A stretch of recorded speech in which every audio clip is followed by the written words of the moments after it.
खूप खूप शुभेच्छा. थँक्यू. तुम्ही इथं सक्सेस टॉक शो मध्ये आलात त्याबद्दल तुमचे खूप खूप आभार, धन्यवाद. आणि तुम्हाला आजचा अनुभव कसा वाटला हे थोडक्यात सांगा. म्हणजे मला इथं आल्यानंतर एकतर तुम्हाला मी ओळखतोय, तुमच्यावर प्रचंड प्रेम हा एक पार्ट आहे, पण रिस्पेक्ट आहे खूप. आणि इथं यायचंच होतं खूप दिवस झालं, येतो असं जवळजवळ आपलं 1 वर्ष झालं चाललंय, पण या निमित्ताने येणं झालं. तर एक अमेझिंग एक्सपिरियन्स आहे तुमच्यासोबत गप्पा. मला असं वाटतं गप्पा संपून आहेत.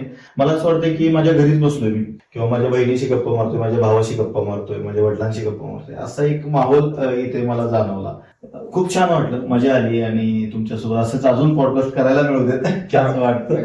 छान वाटलं. तर ज्या आई वडिलांमुळे मी ते आलो, आणि ज्या माझ्या काकांमुळे, माझे कजिन्स जे आहेत, माझे कृष्ण शिंदे म्हणून माझा भाऊ आहे, माझी बहिणी असेल ताना शिंदे भाऊ, आणि माझी ताई जी आहे ना, तिने मला प्रचंड सपोर्ट केला इथपर्यंत येण्यामध्ये. तर या सगळ्यांमुळे सर मी आज तुमच्या पॉडकास्ट पर्यंत पोहोचू शकलो, किंवा त्या योग्य तुम्ही मला समजू शकला की तू इथे बसू शकतोस बाबा. कारण या पुढच्या वर्षी तुमच्या खूप मोठी मोठी दिग्गज लोक बसून गेले, तर इथं बसणं सोपं नाहीये.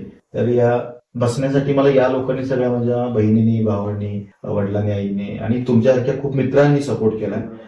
प्रवीण बजागे सारखा माझा मित्र आहे वारणानगरचा, त्याने मला प्रचंड सपोर्ट केला. माझी बायको असेल श्वेता, तुम्ही जी लास्टची स्लेट बोलला ना सर, त्यातला स्टडी बराचसाच तिने केलाय. कारण ती युपीएससी करत होती. अच्छा. तेव्हा तो जो रिसर्च होता सिनेमाचा, तो तिनं केला. त्या सिनेमामध्ये मला तो उपयोगाला आला. ज्याच्या आवाजात ती स्लेट तुम्ही ऐकली तो अभिजित देव, ज्याने आमचं साऊंड इंजिनिअरिंग केलंय. अशी म्हणजे मातबर लोक इथं आली म्हणून तर त्या सगळ्या